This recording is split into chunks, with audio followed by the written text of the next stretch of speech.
कोलकाता के RG Kar medical hospital में 31 साल की रेजिडेंट डॉक्टर के रेप और मर्डर केस ने पूरे देश को हिलाकर रख दिया है। 14 अगस्त की रात को रिक्लेम द नाइट के प्रोटेस्ट देखने को मिले। हजारों औरतें और लोग सड़कों पर उतरे छोटे बड़े शहरों में जस्टिस की डिमांड करने के लिए। लेकिन इसी रात 40 के करीब गुंडे इस हॉस्पिटल में आकर प्रोटेस्टर्स पर हमला करने लग जाते हैं। प्रॉपर्टी को वैंडलाइज किया जाता है, पुलिस पर भी स्टोन पेल्टिंग करी जाती है और पुलिस को टीयर गैस का इस्तेमाल करना पड़ता है इन गुंडों को भगाने के लिए।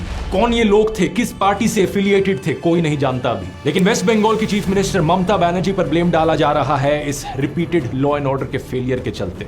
सबसे बड़ा सवाल यहाँ पर उठ रहा है, देश भर में औरतें आखिर सुरक्षित क्यों नहीं है। इस आउटरीच के बीच एक और ऐसी रेप और मर्डर की खबर आती है उत्तराखंड से, जहां पर एक नर्स अपने घर लौट रही थी हॉस्पिटल से और उसकी हत्या कर दी गई। मुझे दुख इस बात का है कि आउटरीच सिर्फ हफ्ते 2 हफ्ते चलती है और फिर खत्म हो जाती है। औरतों के खिलाफ इस वायलेंस के पीछे की रूट कॉज को कोई एड्रेस ही नहीं करता। इस प्रॉब्लम को अगर हमें सॉल्व करना है तो 3 कारण है जिनकी बात हमें करते रहनी पड़ेगी। पहला, समाज का पेट्रियार्कल माइंडसेट। इंटरनेट पर चीप कंटेंट जो औरतों को ऑब्जेक्टिफाई करता है, रेप को ट्रिवियलाइज करता है, सेक्सुअल हैरेसमेंट को कैजुअली लेता है। एनिमल और कबीर सिंह जैसी फिल्में, माँ बहन की गालियों को नॉर्मलाइज किया जाना, ये सारी ऐसी चीजें हैं जिससे माइंडसेट प्रोपोगेट होता है और औरतों के खिलाफ वायलेंस इनकरेज होता है। दूसरा, विक्टिम ब्लेमिंग। समाज में रेप के लिए हमेशा औरतों को ही जिम्मेदार ठहराया जाता है। लोग अजीबोगरीब बहाने मारते हैं कि औरत का रेप तो इसलिए हुआ क्योंकि वो बाहर गई थी, छोटी स्कर्ट्स पहने थी, औरतों को बाहर नहीं निकलना चाहिए, स्ट्रेंजर्स के साथ बात नहीं करनी चाहिए, सारा ब्लेम औरत पर ही डाल दो। इससे रेपिस्ट को लगता है कि उनकी तो कोई गलती ही नहीं थी। तीसरा, रेपिस्ट को पॉलिटिकल सपोर्ट मिलना। लोग बात तो करते हैं ऐसे इंसिडेंट्स के बाद कि रेपिस्ट को फांसी चढ़ा देना चाहिए,